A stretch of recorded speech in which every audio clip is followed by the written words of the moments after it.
ឆ្នាំ1975ពួកខ្មែរក្រហមបានហែកក្បួនចូលទីក្រុងភ្នំពេញ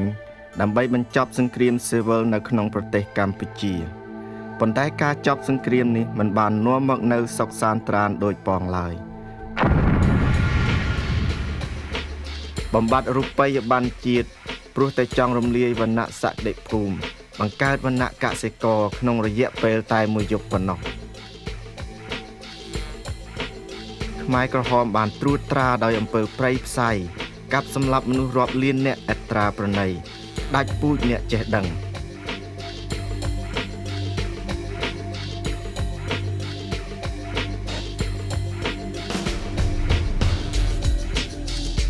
បង្ខិតបង្ខំពលរដ្ឋស្លូតត្រង់ឲ្យចាកចេញពីផ្ទះសម្បែងខ្លួនទៅរស់នៅតាមវាលស្រែព្រៃភ្នំក្រំថ្ម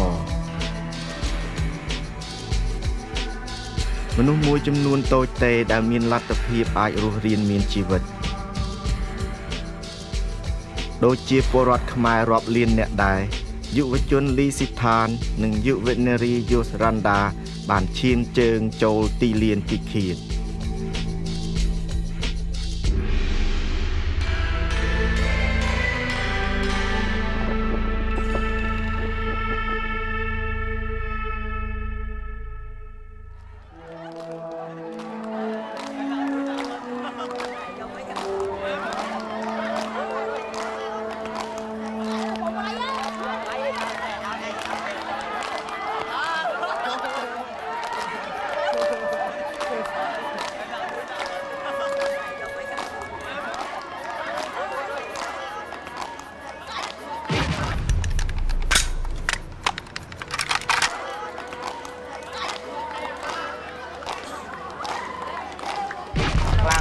đi một khối chụp lên đi ạ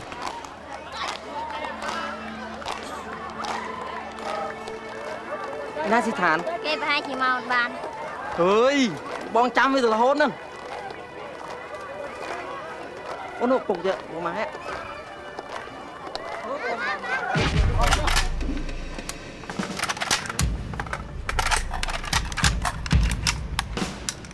chun po ba cứ chưa phun ra đâu là o nó lơ luôn này bà hà cuaแต่ปลานะจูนโปโกนวิ่งนะ con nó ba hà ช่วยตามแพรซาบองโอนนะ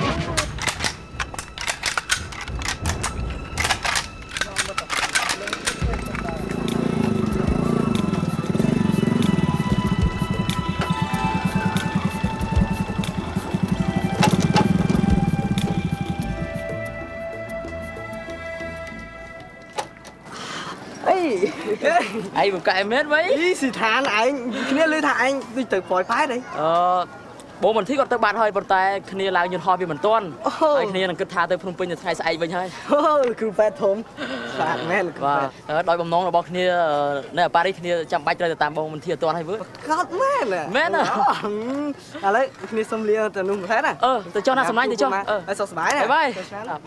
sọc bái nha cho năm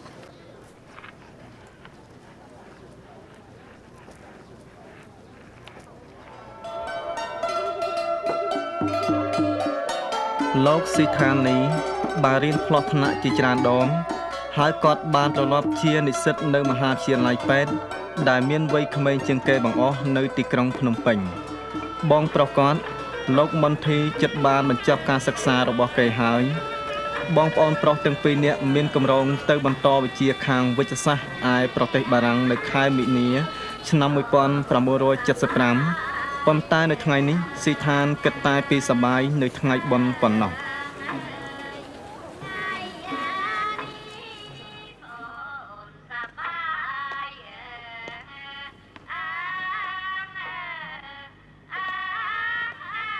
កូនដារ៉ាន់ដាចាលោកប៉ាកូនរំបានល្អណាស់រ៉ាន់ដាកូនគួរតែសម្រាប់សិនទៅណា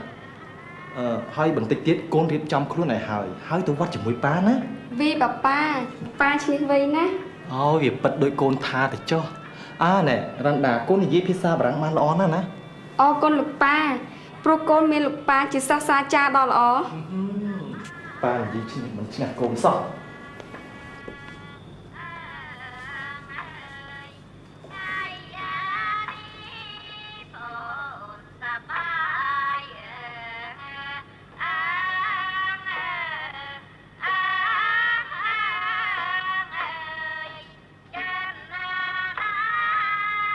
នៅក្នុងឆ្នាំ1975នាងខ្ញុំនៅទៅតែអាយុ13ឆ្នាំហើយពេលនោះស្រុកក៏មានសង្គ្រាមកើតឡើងគឺខ្មែរក្រហមបានចូលមកដល់ខេត្តបាត់ដំបង ទីបំផុតនៅពេលល្ងាចថ្ងៃទី17មេសានោះស្រាប់តែឃើញឡានទាហានធំសេបានមកឈប់នៅមុខវត្តហើយទាហានឃើញទាហានស្លៀកពាក់ខ្មៅឯកសណ្ឋានខ្មៅខោខ្មៅអាវខ្មៅហើយកសែងក្រហមហើយនឹងកំភ្លើងអូតូម៉ាទិកចិនកាន់នៅដៃចុះមកហើយគម្រាមកំហែងហើយជុំយើងគ្រប់គ្នា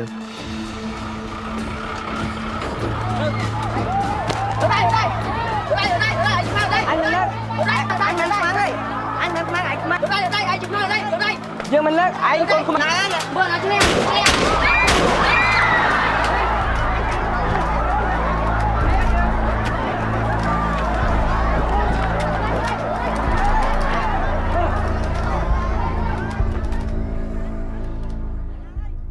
គេមិនត្រឹមតែស្រែកឲ្យប៉ុណ្ណោះគេយកកំភ្លើងមកភ្ជុងចំកណ្ដាលសៀតកាលរបស់ផងខ្ញុំគេថាបើឯងមិនព្រមចោះចាញ់អញនឹងបាញ់ឯងចោលខ្ញុំភ័យមែនទែនដូចជាកូនមន់ដែលឃើញឆ្កែឬក៏ឆ្មាមកអញ្ចឹងដូចជាខ្ញុំញ័រអស់ហើយនៅក្នុងខ្លួនហើយភ័យមែនទែនជាពិសេសនៅក្មេងផងហើយគ្មានម៉ែឪនៅក្បែរទៀតឪពុកម្ដាយខ្ញុំនៅទីក្រុងផ្សេងនៅក្នុងស្រុកផ្សេងហើយខ្ញុំនៅក្នុងទីក្រុងផ្សេងហើយពេលដែលគេធ្វើយ៉ាងដូច្នោះខ្ញុំមិនដឹងជា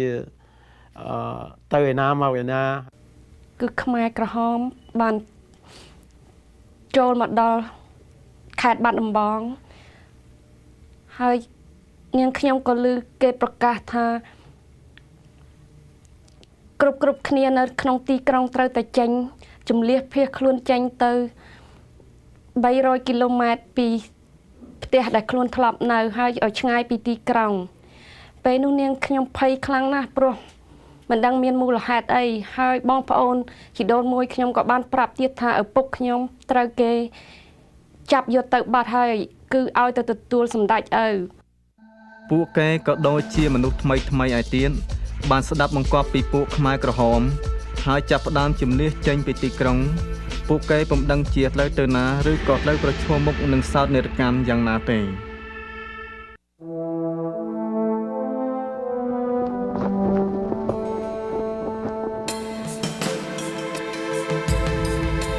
សិដ្ឋាន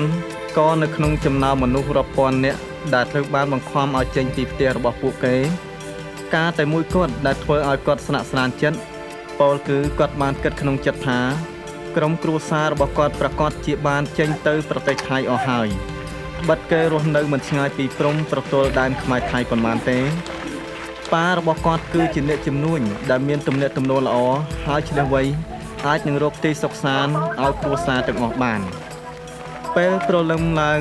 សិដ្ឋានបានឃើញដោយផ្ទាល់ភ្នែកនៅវាលពិឃាតដ៏គួរឲ្យភ័យរន្ធត់ដែលមិនអាចពណ៌នាបានហើយស្រែកយ៉ាងខ្លាំងមុននឹងគេស្លាប់ហើយអ្នកខ្លះបាញ់មកគ្រាប់មិនស្លាប់ត្រូវគេបាញ់ថែមពី3គ្រាប់ទៀតដូច្នេះឃើញថាវេទនាមែនតើរំពេចនោះសិដ្ឋានបានឃើញឡានប្រចាំគ្រួសាររបស់គាត់ឯបគៀនហើយក៏ឆុងគាត់បានក្រឡេកឃើញហើយស្គាល់លោកមេបញ្ជាការគង់ចេញពីឡានយកតាន់ទៀបយកតាន់ទៀបយកតាន់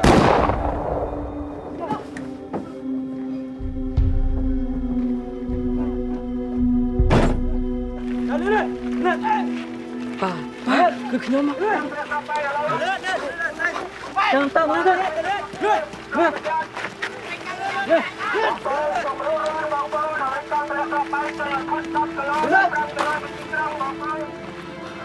យបានជាប៉ានៅទីនេះមិនក៏ប៉ាមិនទៅថៃប៉ាមកកូនឯងហ្នឹងណាចុះក្រុមគ្រួសាររបស់យើងនៅណាពួកគេកំពុងតែរងចាំយើងនៅផ្ទះនោះតាំងស្មារតីឡើងកូនតាំងយើងទៅផ្ទះយើងវិញក៏ហើយប៉ាគួរទៅថៃហើយអ្វីបានជាប៉ាចាំកូននេះមកពីកលៈទេសៈប៉ាមិនចង់ធ្វើយ៉ាងនេះទេតោះកូន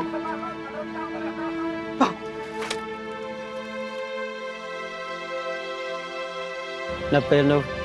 ខ្ញុំមានអារម្មណ៍ថាខ្ញុំជាអ្នកមានកំហុសដោយសារតែរូបខ្ញុំ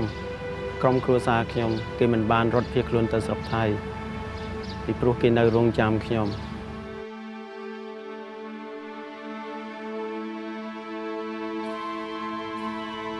នៅទូទាំងប្រទេសគ្រួសារនីមួយៗត្រូវបានគេបំបែកចេញពីគ្នា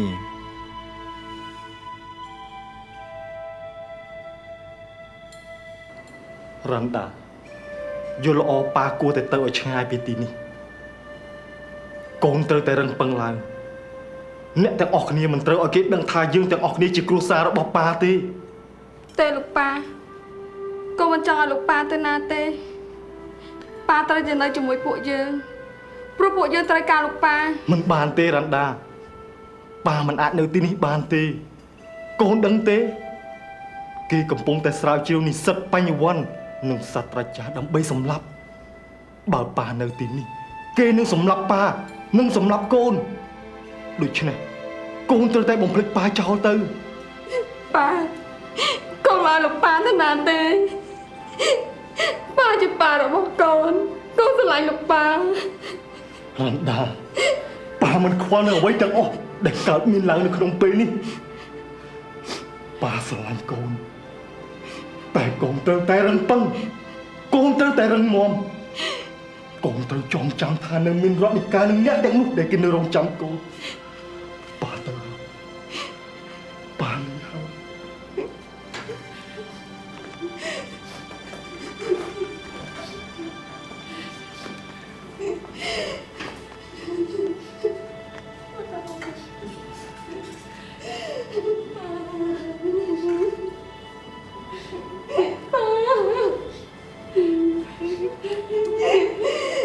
នេះគឺជាដំណាក់កាលចុងក្រោយបង្អស់ដែលរ៉នដាបានជួបជាមួយលោកប៉ាគាត់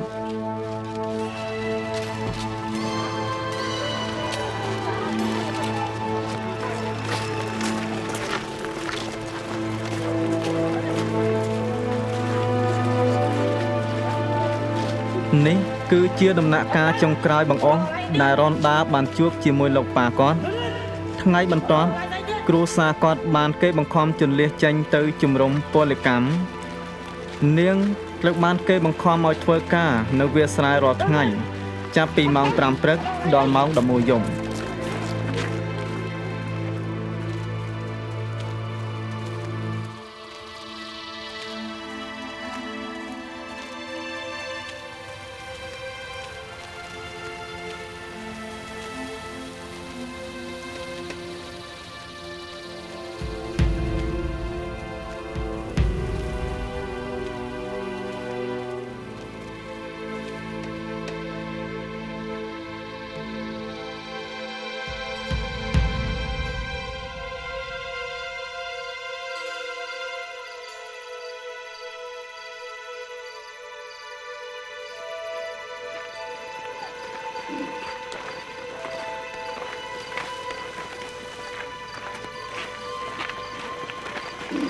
យប់មួយនាងបានឮសន្ធឹកជើងសេះនិងទាហានខ្មែរក្រហមនាងបានដណ្ដឹងសួរនារីចរណាម្នាក់ថាតើមានរឿងអ្វីកើតឡើង គាត់ក៏ឆ្លើយប្រាប់ខ្ញុំថាគេមកជ្រើសរើសយកអស់ពួកអ្នករដ្ឋការទាំងអស់យកទៅសម្លាប់នៅពេលយប់នេះហើយនាងខ្ញុំក៏បានសួរទៅវិញចុះមានឈ្មោះលោកឪពុកខ្ញុំនៅក្នុងនោះទេគាត់ក៏ប្រាប់មកខ្ញុំវិញថាមាន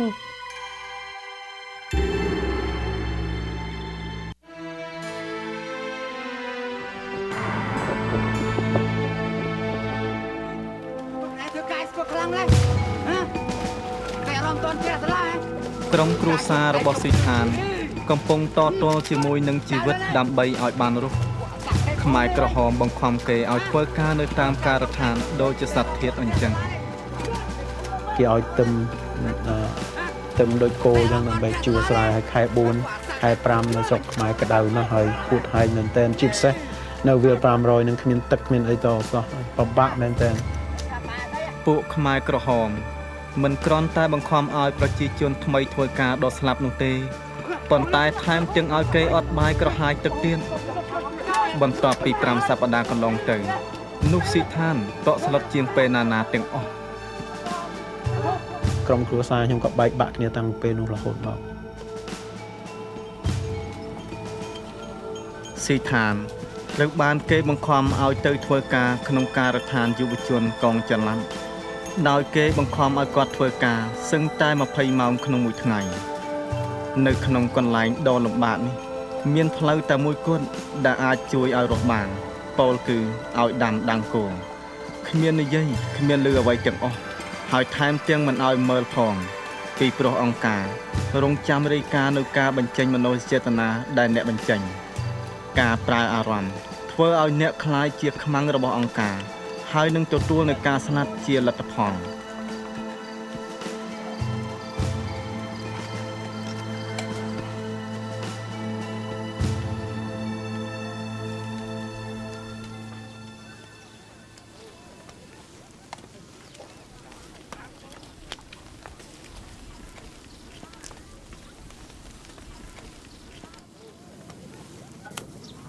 ស៊ីឋាន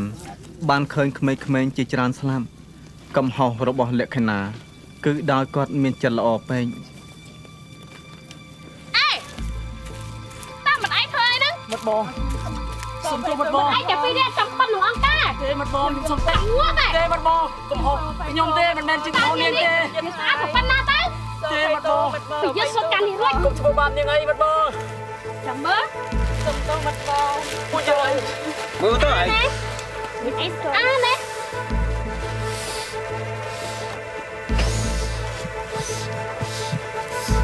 មើលទៅឯងមើលទៅឯងមើលទៅឯង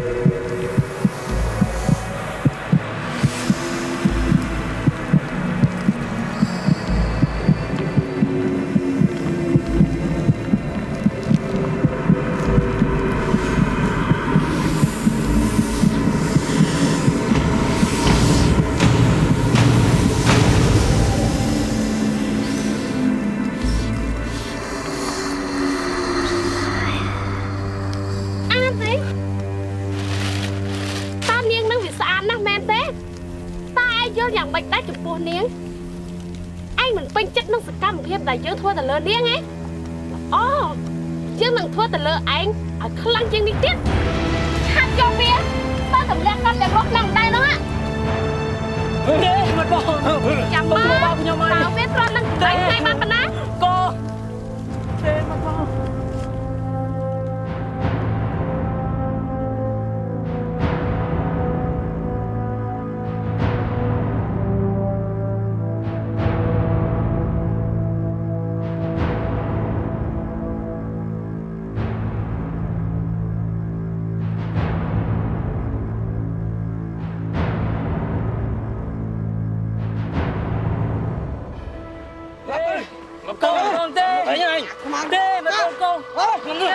គេបានកប់ស៊ីឋានដល់ដើមធ្លុងហើយទុកឲ្យស្លាប់ដោយខ្លួនឯងប៉ុន្តែអស្ចារ្យណាស់លុះព្រឹកឡើងគាត់នៅមានជីវិតនៅឡើយគេបង្ខំឲ្យគាត់ទៅបញ្ចេញពលកម្មទៀតទោះបើខ្លួនគាត់មានការឈឺចាប់និងកម្លាំងកាន់តែខ្សោយយ៉ាងណាក៏ដោយរហូតដល់សេចក្តីស្លាប់វាបានទន្ទឹងតាមរកស៊ីឋាន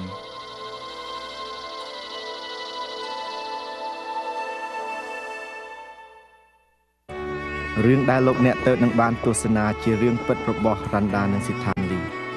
ដោយព្រោះទុកលំបាកដែលគាត់បានឆ្លងកាត់គាត់បានយល់នៅតម្លៃនៃជីវិតខ្លួននិងជីវិតមនុស្សទាំងឡាយ 2000 ឆ្នាំកន្លងទៅមានបុគ្គលម្នាក់បានរងទុក្ខវេទនាលើសបុគ្គលណាទាំងអស់ទ្រង់បានត្រូវគេធ្វើបាបដោយអយុត្តិធម៌ហើយសម្លាប់ដូចជាមនុស្សជាច្រើននៅចំនួនមានពីជាតិបុគ្គលនេះឯងដែលរ៉ាន់ដានិងស៊ីឋានបានទទួលស្គាល់ហើយបានប្រោសឲ្យជាពីរបួសខ្លួនទ្រង់បានប្រទានឲ្យគេបានទទួលនៅជីវិតថ្មីលោកអ្នកក៏អាចនឹងស្គាល់បុគ្គលនេះបានដែរទ្រង់មានព្រះនាមថាយេស៊ូវគ្រីស្ទយើងមានកូនសិភៅខ្លះជូនលោកអ្នកឲ្យឥតគិតថ្លៃដែលនឹងជម្រាបជូននៅជីវិតរបស់ព្រះយេស៊ូវគ្រីស្ទពេលទ្រង់រស់នៅលើផែនដីទ្រង់ទ្រាំទុក្ខលំបាកនិងទ្រង់មានបន្ទូលពីអង្គទ្រង់ជាអ្នកណាលោកអ្នកគ្រាន់តែសរសេរមកតាមអាសយដ្ឋាននៅក្នុងទូរទស្សន៍ឬទូរស័ព្ទតាមលេខដែលនៅខាងក្រោមនេះសូមសរសេរឬទូរស័ព្ទសម្រាប់កូនសិភៅជូនដោយឥតគិតថ្លៃ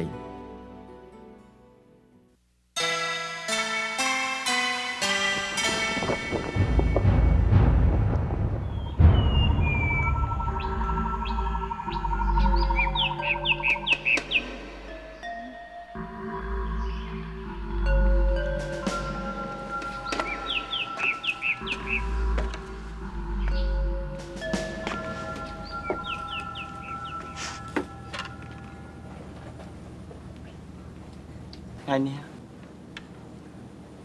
យើងមានអារម្មណ៍ថាក្រៅពីការស្លាប់មនុស្សគ្មានអ្វីឲ្យយើងបែកឆ្ងាញ់តែមិនអាចជួយយើងបានទេមិនអាចយល់យ៉ាងម៉េចដែរ សូមមិត្តបងមេត្តាខ្ញុំផងខ្ញុំគ្រាន់តែជាកូនអ្នកស្រែដែលក្រម្នាក់ធ្វើ អាប្រាប់និយាយត្រង់ឯងជាបញ្ញវន្តមែនទេចុះស្អី ទេសូមមេត្តាខ្ញុំផង ប្រាប់និយាយត្រង់ឯងជាបញ្ញវន្តមែនទេ ទេខ្ញុំសូមប្រាប់មិត្តបងឲ្យត្រង់ថាខ្ញុំទៅជិះ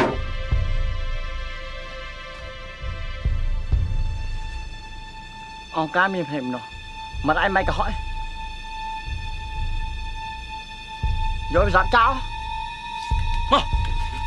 ទេបងទេមិនបងទេ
ខ្ញុំគិតឃើញការទាំងអស់នោះហើយខ្ញុំគិតថាមានព្រះមួយអង្គដែលធំជាងហើយមានអំណាចជាងហើយខ្ពស់ជាងលើអ្វីៗទាំងអស់ហើយមានព្រះមួយអង្គដែលមានអំណាចខ្លាំងជាងខ្មែរក្រហមដែលម្រងសម្រាប់ខ្ញុំនោះដូច្នេះខ្ញុំក៏អំពាវនាវទាំងបិទភ្នែកហើយដោយប្រថុយប្រឋានថាព្រះអង្គម្ចាស់ដែលជាព្រះនៃសកលលោកហើយបើទ្រង់នៅឯណាសូមជួយខ្ញុំឲ្យខ្ញុំធ្វើជាបន្ទាល់ស្មោបន្ទាល់ដល់ព្រះអង្គ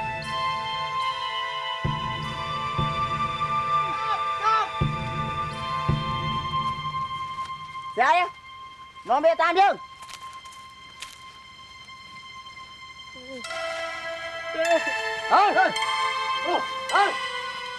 ស៊ីឋានត្រូវបានរួចជីវិតដោយភាពអស្ចារ្យបំផុតគ្មាននរណាដឹងថាមិត្តហានខ្វះមធ្យោបាយនឹងធ្វើឲ្យបានសម្រេចតាមផែនការធ្វើស្រែរបស់អង្គការទេបន្ទាប់ពីដឹងប្រវត្តិរូបរបស់ស៊ីឋានថាជាអ្នកចេះដឹងម្នាក់មកគាត់ក៏យល់ថាយុវជនម្នាក់នេះពិតជាអាចជួយឲ្យមានផលធ្វើស្រែឲ្យឡើងកម្រិតខ្ពស់បានស៊ីឋានមានទឹកចិត្តនឹងធ្វើការនេះតែខ្វះការវឹកហាត់ខាងកសិកម្ម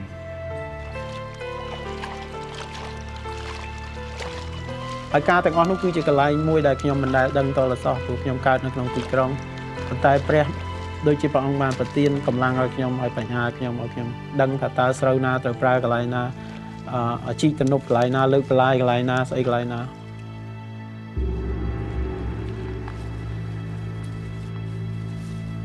3 ឆ្នាំ 8 ខែក្នុងវាលពិឃាន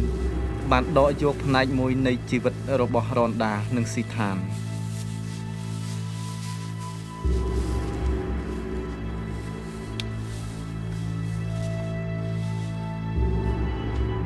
ខ្ញុំជាមនុស្សម្នាក់ដែលមានចរិតដែលកាចប៉ុន្តែមិនមែនខ្ញុំចេះតែដើររោរឿងគេផ្ដេសផ្ដាសទេប៉ុន្តែតើអ្នកណាធ្វើអ្វីខ្ញុំគឺខ្ញុំត្រូវតែធ្វើការអាក្រក់នោះត្រឡប់ទៅលើគេរូបគេវិញ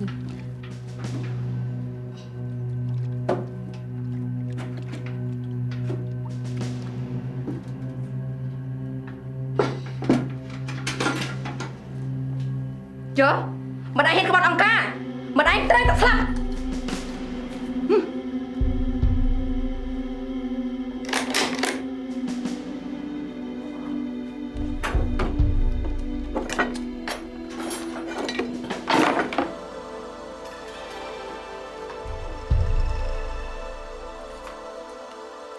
ខ្ញុំតែងតែគិតថាបើមុននឹងគេសម្លាប់ខ្ញុំទោះបើស្រីក៏ដោយប្រុសក៏ដោយខ្ញុំសម្លាប់គេមុនហើយការនោះបានជាគំនុំជាប់នៅក្នុងចិត្តខ្ញុំរហូត ប៉ុន្តែមិនយូរប៉ុន្មានក គេត្រូវប្រឈមនឹងព្រឹត្តិការណ៍មួយទៀតដើម្បីរក្សាជីវិតឲ្យនៅគង់វង្សព្រឹត្តិការណ៍នេះចាប់ផ្ដើមនៅចុងឆ្នាំ1978ពេលដែលកងរំដោះកម្ពុជាកំពុងវាយជាមួយនឹងពួកខ្មែរក្រហមពលពត ស្រាប់តែពេលនោះឡានរត់ក្រោះយ៉ាងច្រើនហើយនឹងឡានទាហានយ៉ាងច្រើនបានមកដល់ទីកន្លែងដែលនាងខ្ញុំបានឈរហើយមានការបាញ់គ្នាយ៉ាងខ្លាំងហើយនាងខ្ញុំមានការភ័យតក់ស្លុត ការមួយដែលខ្ញុំដឹងគឺថាខ្ញុំត្រូវតែគេចឲ្យផុតអំពីខ្មែរក្រហម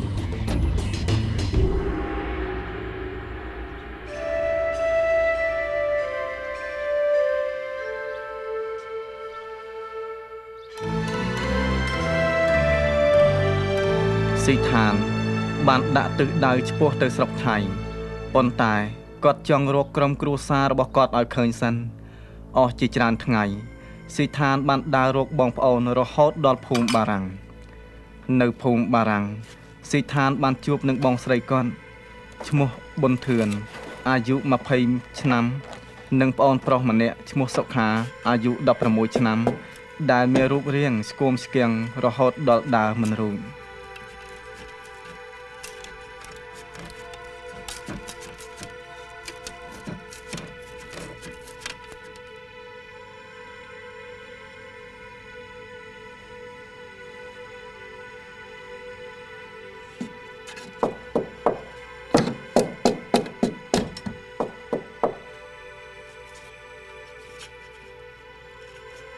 មុតបងតើមានបាយហូបទេខ្ញុំឃ្លានណា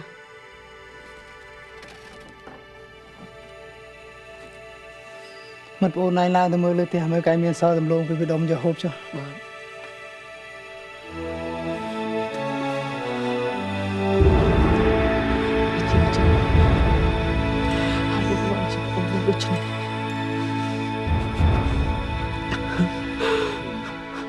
បងស្រី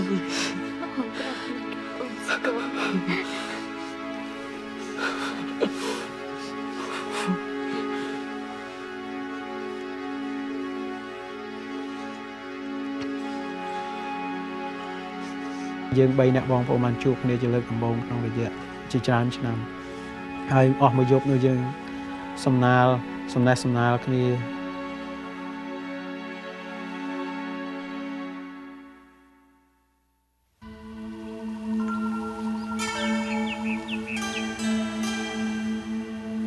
បន្ទាប់ពីស្វែងរកអស់ជាច្រើនថ្ងៃគាត់បានរកឃើញក្រុមគ្រួសាររបស់គាត់ឯទៀតដែលនៅសេសសល់នៅភូមិចំណោមរងកងប៉ុន្តែភាពសប្បាយបានคล้ายទៅជាទុក្ខត្បិតបងប្រុសរបស់ស៊ីឋានមុនធីបានត្រូវពួកខ្មែរក្រហមធ្វើទរណកម្មហើយសម្លាប់ចោលទៅហើយស៊ីឋានជឿថាក្រុមគ្រួសាររបស់គាត់ពិតជាបានរត់រួចទៅស្រុកថៃអស់ហើយបើមិនដោយសារគាត់នោះទេ បងប្រុសគាត់ពិតជានៅរស់មានជីវិតដល់សប្តាហ៍ថ្ងៃនេះ ឯណាបងមុនធីបាមុនធីគេស្លាប់បាត់ហើយពុទ្ធោបងមុនធី នៅពេលដែលខ្ញុំដឹងថាបងប្រុសខ្ញុំមិនធីត្រូវគេសម្លាប់ចោលនោះខ្ញុំមានអារម្មណ៍ថានេះជាកំហុសរបស់ផងខ្ញុំហើយកំហុសនេះធ្វើឲ្យខ្ញុំទៅជាឈឺ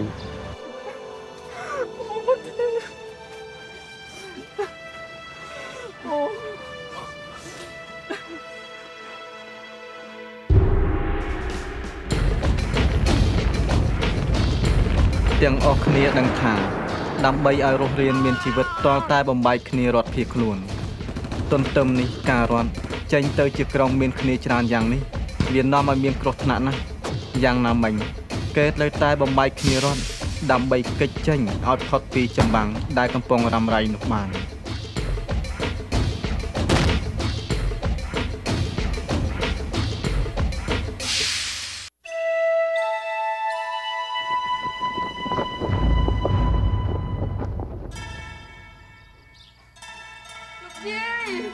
ទន្ទឹមគ្នាដែរ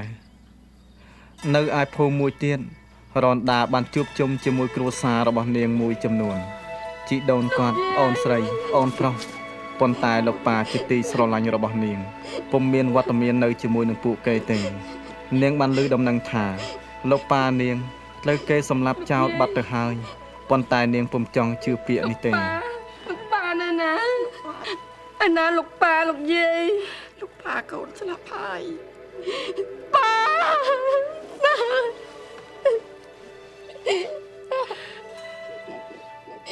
ចុងកោខ្ញុំឮដំណឹងគេថាគាត់នៅរស់ចុងកោគាត់ស្លាប់ហើយយាយរបស់ខ្ញុំមីងរបស់ខ្ញុំហើយទាំងខ្លួនខ្ញុំផ្ទាល់បានយករបស់ជាច្រើនទៅជួលដល់ហោរាដល់អ្នកទស្សទាយជាច្រើនឲ្យគេទស្សទាយពីដំណឹងរបស់ឪពុកខ្ញុំតើគាត់ស្លាប់ឬរស់ដោយមនុស្សអាចទៀតជាច្រើនរនដារស់នៅដោយមិនដឹងថាតើមានអ្វីកើតឡើងដល់លោកប៉ានាងនោះឡើយដោយគ្នានឹងក្រុមគ្រួសារស៊ីឋានដែររនដាបានសម្រេចចិត្តរត់ឆ្ពោះតម្រង់ទៅទល់ដែនថៃប្អូនប្រុសរនដារតនីកាអង្វរគាត់សុំទៅជាមួយប៉ុន្តែនាងមិនអាចអនុញ្ញាតបានទេវានៅក្មេងពេកពុំអាចឆ្លងកាត់ដំណើរដ៏គ្រោះថ្នាក់នេះបានឡើយរនដាបានខ្ចប់ម្ហូបគ្រប់សម្រាប់តែមួយថ្ងៃហើយចេញដំណើរទៅមកដាបើអញធ្វើអីនឹង បងទៅជីដែនថៃ ដាខ្ញុំសុំទៅដែរ អត់បានទេអូនគ្រោះថ្នាក់ណាស់ក៏មានក្របកំភ្លើងយ៉ាងច្រើនបានបាញ់គ្នាហើយបានផ្ទុះនៅជុំវិញខ្លួនខ្ញុំ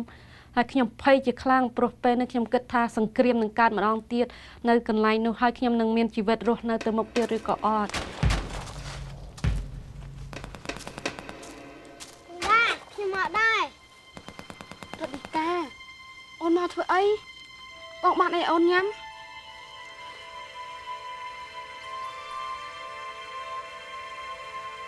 រត់ឌីកាអូនយកនេះទៅហើយត្រឡប់ទៅផ្ទះវិញណាអូនណាទៅអូន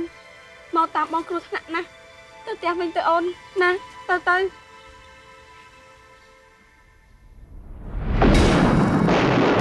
ស៊ីឋានគឺកំពុងជួបប្រទះនឹងភាពគ្រោះថ្នាក់នៅក្នុងព្រៃដាយគ្រោះកាចជាងគេនោះគឺក្របមីនត្បិតវាមាននៅគ្រប់ទីកន្លែងទាំងអស់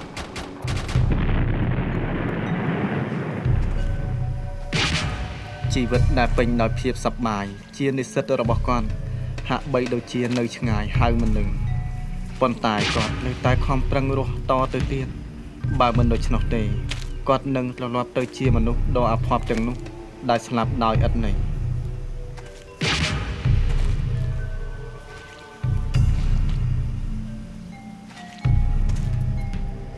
នៅឃើញមនុស្សស្លាប់ជាច្រើននៅតាមផ្លូវហើយទន្ទឹមគ្នាខ្ញុំបានគិតថាដើម្បីឲ្យផុតមនុស្សស្លាប់ទាំងអស់នោះគឺដោយសារក្របមីនភាគច្រើនត្រូវក្របមីនដូច្នេះដើម្បីឲ្យផុតពីការគ្រោះថ្នាក់ខាងមីនខ្ញុំបានសម្រេចដើរនៅលើសពដែលស្លាប់ហើយនោះ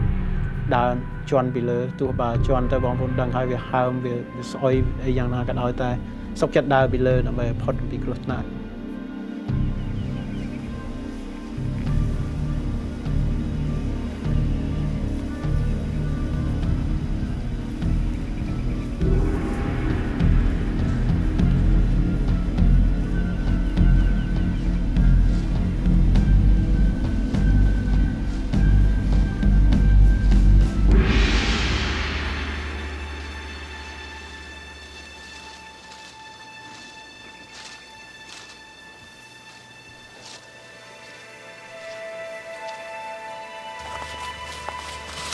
សិនទៅខ្ញុំចង់សួរសំណួរមួយដ៏សំខាន់សម្រាប់ជីវិតបង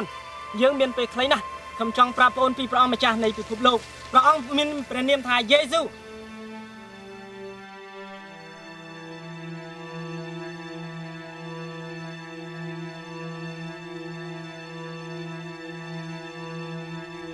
យើងមិនដឹងថាជីវិតយើងត្រូវសាបសូន្យទៅនោះទេហើយប៉ុន្តែឥឡូវនេះបងអាចទទួលព្រះអង្គបានថាបងចង់បានព្រះអង្គទេបាទចង់បានបើចង់បានសូមអធិដ្ឋានជាមួយខ្ញុំបាទអោព្រះអង្គម្ចាស់នៃពិភពលោកអើយអោព្រះអង្គម្ចាស់នៃពិភពលោកអើយទូលបង្គំអរព្រះគុណដល់ទ្រង់ទូលបង្គំអរព្រះគុណដល់ទ្រង់តែទ្រង់បានបញ្ជូនព្រះនាមព្រះយេស៊ូវគ្រីស្ទតែទ្រង់បានបញ្ជូនព្រះនាមព្រះយេស៊ូវគ្រីស្ទដើម្បីសគត់ជំនួសបាបទូលបង្គំ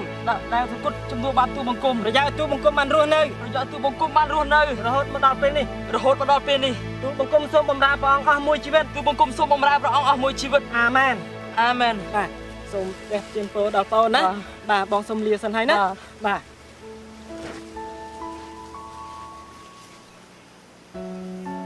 អស់ចានណាស់ 2-3 ម៉ោងក្រោយមក ស៊ីឋានបានរកឃើញក្រុមគ្រួសាររបស់គាត់ទាំងអស់ឡើងវិញជីវិតពួកគេបានរួចពីកណ្ដាប់ដៃនៃមច្ចរាជជាមួយគ្រានោះដែរពួកគេក៏បានទៅដល់ជំរំជនភៀសខ្លួន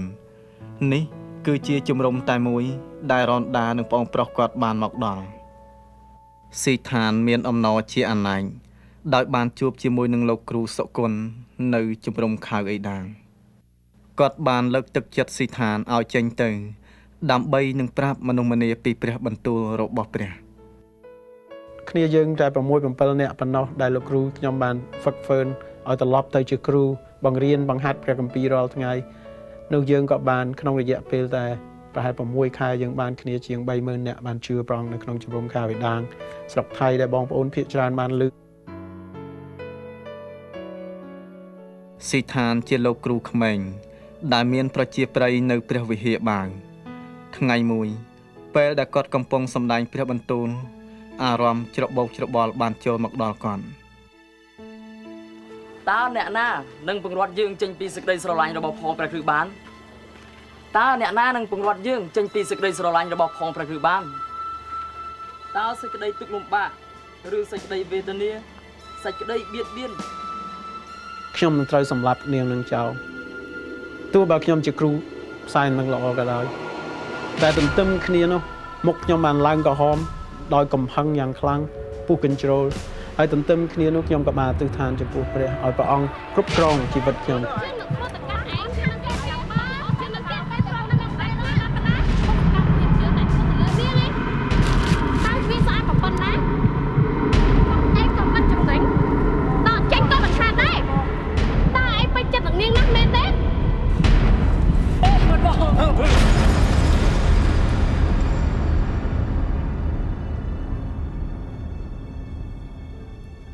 ខ្ញុំក៏ចាប់ផ្ដើមស្រក់ទឹកភ្នែកហើយចាប់ផ្ដើមអាណិតនាងយ៉ាងខ្លាំង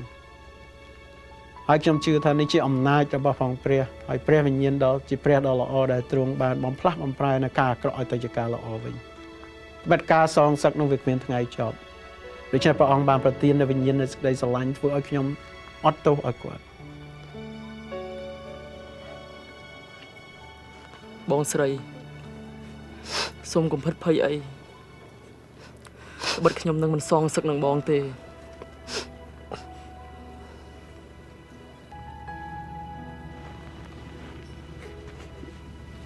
សេចក្តីទុក្ខលំបាកសេចក្តីវេទនាសេចក្តីនៃការបៀតបៀនទុក្ខសោកការឈឺចាប់តើអាចពង្រត់យើងឲ្យចេញឆ្ងាយពីព្រះជាម្ចាស់បានទេ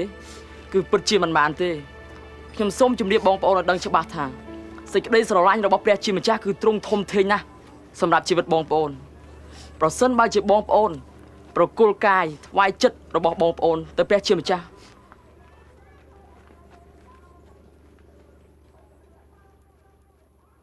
ហើយតាំងពីថ្ងៃនោះមកយើងលែងឃើញរូបគាត់តទៀតហើយគួរឲ្យស្ដាយមិនដឹងជាគាត់ទៅណាគាត់លែងបង្ហាញខ្លួនឲ្យឃើញពីជំរំខៅអេដាងតទៀតតែគាត់បានថ្វាយខ្លួនហើយគាត់បានយំស្រែកយ៉ាងខ្លាំងហើយគាត់មិនបាននិយាយអ្វីតទៅសោះហើយដើរចេញទៅទាំងអោនមុខ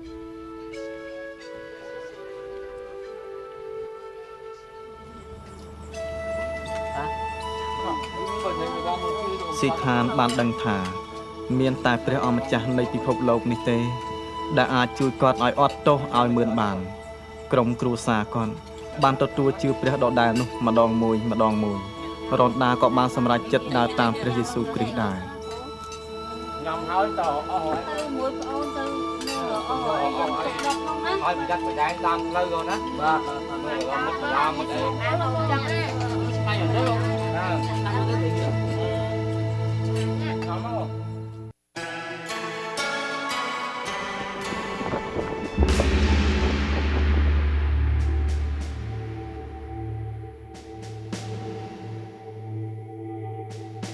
ក្នុងរយៈពេលដែលនាងខ្ញុំនៅជាមួយនឹងប៉ុលពតរបបប៉ុលពតនោះរយៈពេលតែ3ឆ្នាំ8ខែតែប៉ុណ្ណោះប៉ុន្តែរយៈពេលនោះប្រៀបដូចជារាប់ពាន់ឆ្នាំសម្រាប់ពួកនាងខ្ញុំនិងពួកអ្នកទាំងអស់គ្នាការរស់នៅក្នុងវាលពិឃាតទាល់តែយើងបានឆ្លងកាត់នៅការនោះទើបយើងដឹងថាវាលំបាកប៉ុណ្ណា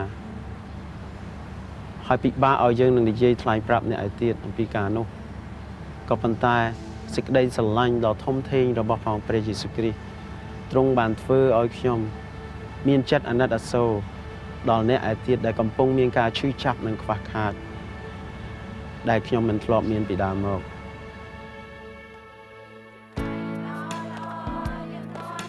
ថ្ងៃមួយពេលដែលគាត់កំពុងអធិប្បាយសេចក្តីស្នេហាបានជ្រាបចូលក្នុងជីវិតស៊ីឋានខ្ញុំតែងតែនិយាយប្រាប់គេថាពេលខ្ញុំស្រឡឹងទៅទោះបើអ្នកចម្រៀងនោះមានគ្នាច្រើនក៏ដោយតែខ្ញុំឃើញតែម្នាក់គត់គឺរ៉នដា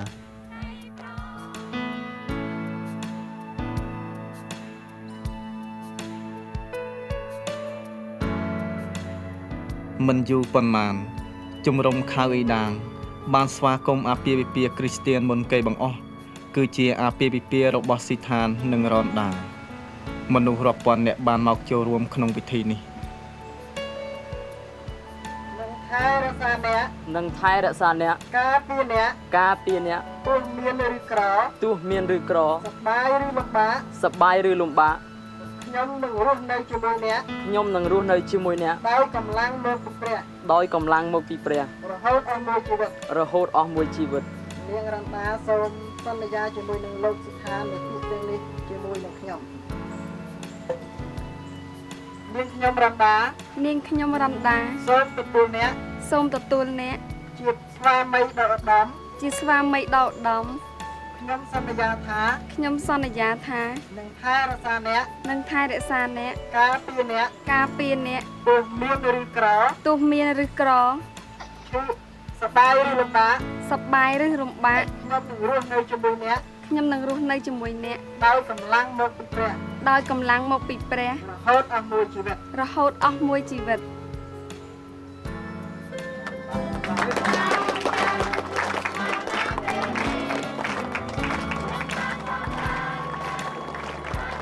បន្ទាប់មកស៊ីឋាននិងភរិយាថ្មីរបស់គាត់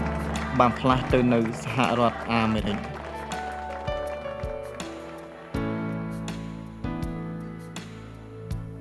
មួយរយៈកាលកន្លងមកភាពមមើមមាយនៃវាលពិឃាតបានធូរស្រាលមួយកម្រិតកាលដែលស៊ីឋាននិងរ៉នដា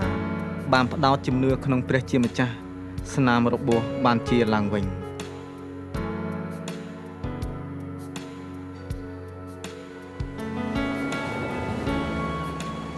ស៊ីឋាននិងរ៉នដាលីជាអ្នកសល់ពីស្លាប់នៃវាលពិឃាតគេដឹងជាមុនថាសេចក្តីស្រឡាញ់របស់ព្រះជាម្ចាស់មានអំណាចខ្លាំងជាងសេចក្តីស្លាប់ទៅទៀត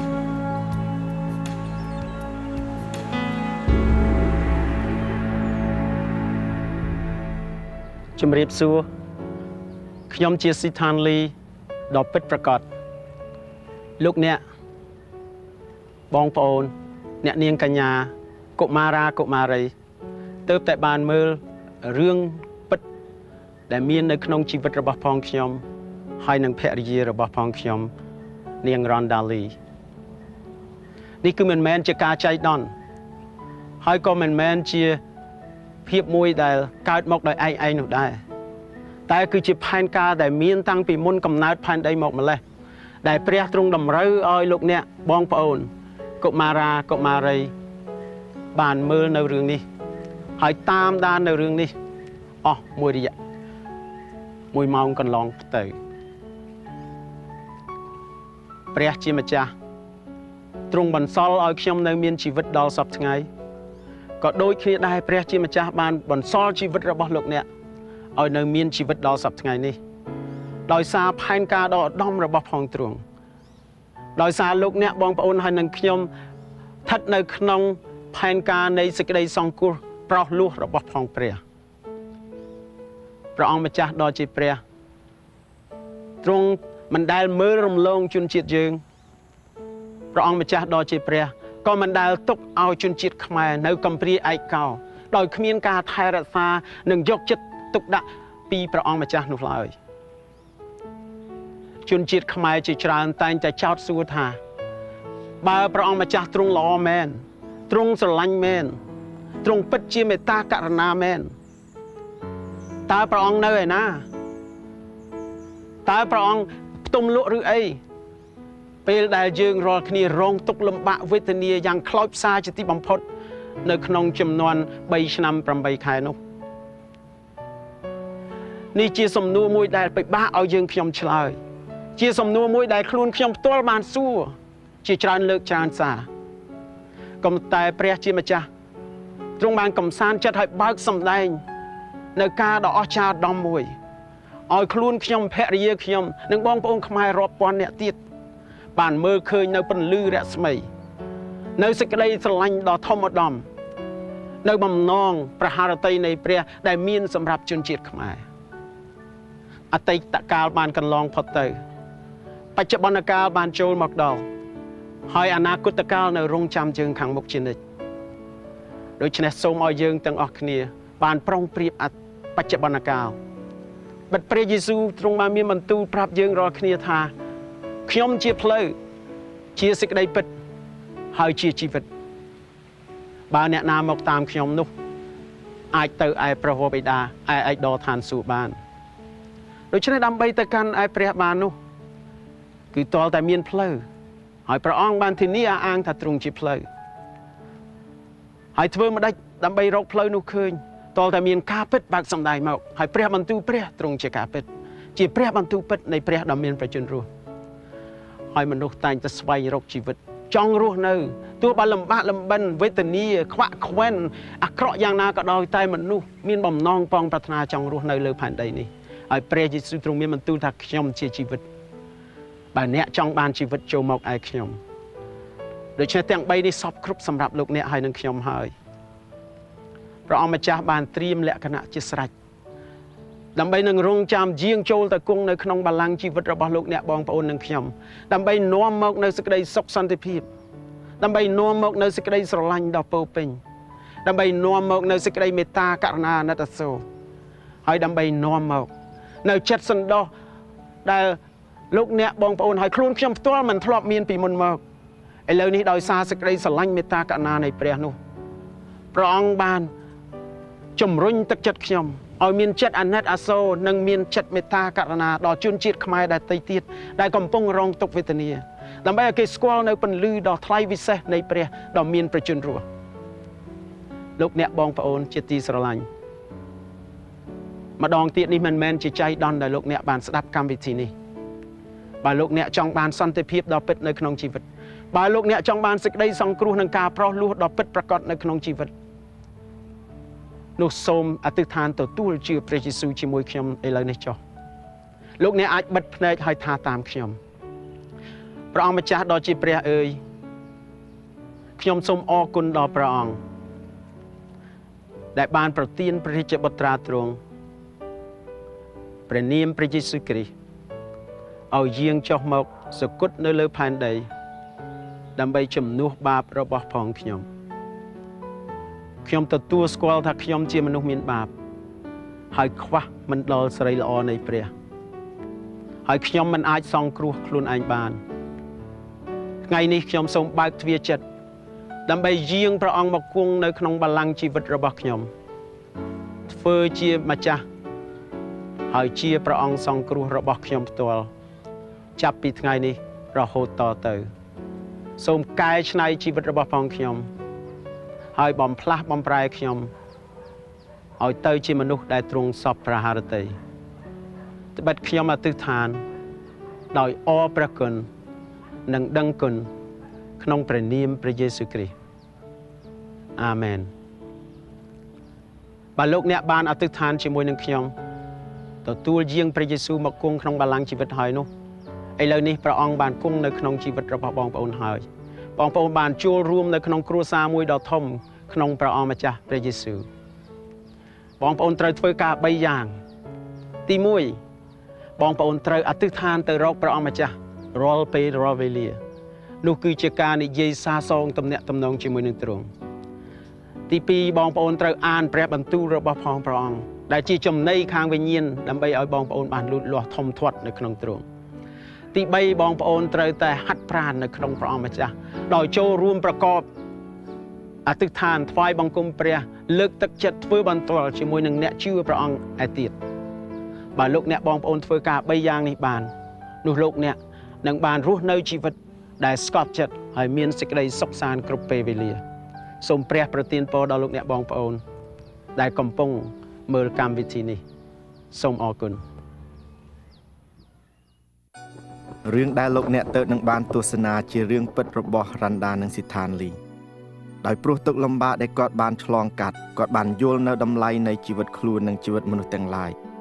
2000 ឆ្នាំកន្លងទៅមានបុគ្គលម្នាក់បានរងទុក្ខវេទនាលើសបុគ្គលណាទាំងអស់ទ្រង់បានត្រូវគេធ្វើបាបដោយអយុត្តិធម៌ហើយសម្លាប់ដូចជាមនុស្សជាច្រើននៅចំនួនវៀនពិឃាតបុគ្គលនេះឯងដែលរ៉ាន់ដានិងស៊ីថានបានទទួលស្គាល់ហើយបានប្រោសឲ្យជាពីរបួសខ្លួនទ្រង់បានប្រទានឲ្យគេបានទទួលនៅជីវិតថ្មីលោកអ្នកក៏អាចនឹងស្គាល់បុគ្គលនេះបានដែរទ្រង់មានព្រះនាមថាយេស៊ូវគ្រីស្ទ យើងមានកូនសិភៅខ្លះជូនលោកអ្នកដែលឥតគិតថ្លៃដែលនឹងជម្រាបជូននៅជីវិតរបស់ព្រះយេស៊ូវគ្រីស្ទពេលទ្រង់រស់នៅលើផែនដីទ្រង់ទ្រាំទុក្ខលំបាកនិងទ្រង់មានបន្ទូលពីអង្គទ្រង់ជាអ្នកណាលោកអ្នកគ្រាន់តែសរសេរមកតាមអាសយដ្ឋាននៅក្នុងទូរទស្សន៍ឬទូរស័ព្ទតាមលេខដែលនៅខាងក្រោមនេះសូមសរសេរឬទូរស័ព្ទសម្រាប់កូនសិភៅជូនដោយឥតគិតថ្លៃ